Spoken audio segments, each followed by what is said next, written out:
Bu bölümde sizlere transaksiyonel analiz teorisinde bir hayli önemli olan temas iletisi konusuyla ilintili olduğunu bildiğim ilişkilerde kupon biriktirme nedir, ne işe yarar ve nasıl kullanılır sorularına dair bilgi vermeye çalışacağım.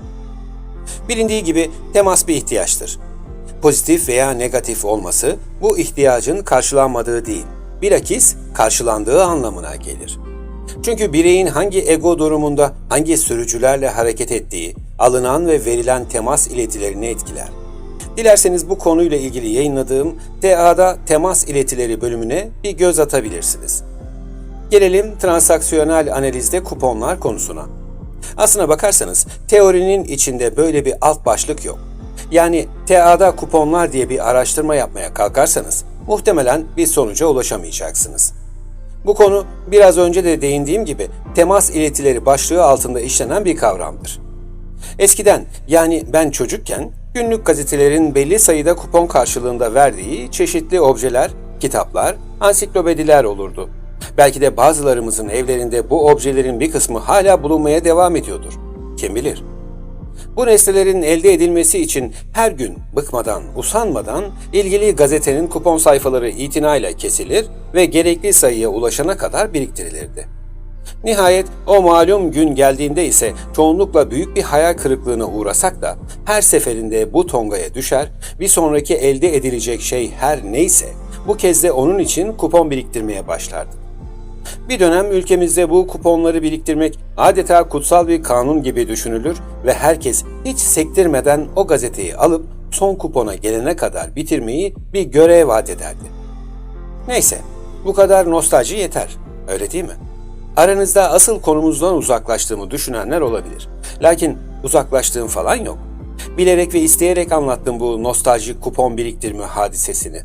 Çünkü TA'daki kuponlar da tıpkı çocukluğumuzda sonunda hiçbir işimize yaramayacağını bildiğimiz objeler için biriktirdiğimiz kuponlara çok benziyor. TA'da kupon biriktirme metaforik bir tabirdir. Bu tabir ilişkilerde uygun ve pozitif teması alamadığımızda yaşadığımız gizli kırgınlıklar ve öfkeler sonucunda biriktirilen bir çeşit görünmez kuponları ifade eder.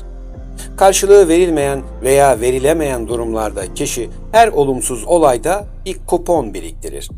Yaşanan bu olumsuz durumlar ne kadar fazlaysa kuponlar da o kadar çabuk çoğalır. Biraz önceki gazete kuponları gibi günün birinde sonuncu kupon kesilir ve ilgili tepki daha şiddetli ve patlamalı bir şekilde ortaya çıkmaya başlar. Evlendiğiniz eşiniz evlendiğiniz günden beri çoraplarını hep ortalık yerde mi çıkarıyor?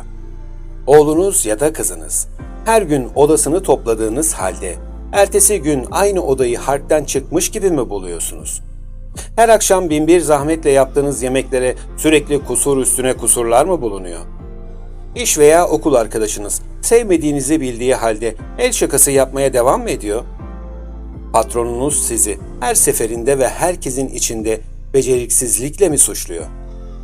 Tüm bu olumsuz durumlara rağmen hiçbir karşılık vermeden görevlerinizi yapmaya devam ediyorsanız, muhtemelen siz de bir kupon biriktiricisi olabilirsiniz. Ve yine, yeter, bıktım sizin gibi insanlardan, lanet olsun evinize de, işinize de, dağınıklığınıza da, temizliğinize de demeniz an meselesi olabilir. Karşınızdaki kişi veya kişiler sizin bir anda delirdiğinizi düşünecektir. Oysa bu patlama uzun zaman önce biriktirdiğiniz kuponların sonuncusuna gelmiş olmanız yüzündendir. Transaksiyonel analiz bu kuponları biriktirmeden olumsuz duygunun anında ve dürüstçe ifade edilmesine yardımcı olur. Burada amaç biriken öfkenin aniden patlamasını önlemektir. Birikmiş kuponları anında bozdurmak ilişkilerde kalıcı hasarlara neden olabilir. İş yerlerinde ani gelen istifalara yol açabilir. Kupon biriktirmek pasif agresif bir yapıda olduğumuz anlamına da gelir. Önceleri sesimizi çıkarmazken çevremizdeki kişiler her şeyin normal olduğunu düşünerek davranışlarını sürdürürler. Bu ilgili kişinin daha da kırılmasına veya öfkelenmesine sebep olur. Giderek artan kuponlar artık benliğe sığmaz hale gelir ve bom! Patlama gerçekleşir. Bunun yerine söz konusu olumsuz olur olmaz, ilgili kişiyle kurulacak diyalog en baştan meselenin çözülmesine yardımcı olacaktır. Rica etsem Çoraplarını düzgün bir yere çıkarır mısın? Yetişkin genç kızınıza ya da oğlunuza, sanırım artık odanı toplama sorumluluğunu almanın zamanı geldi. Arkadaşınıza hoşlanmadığınız el şakası için ciddi bir uyarıda bulunmaya ne dersiniz?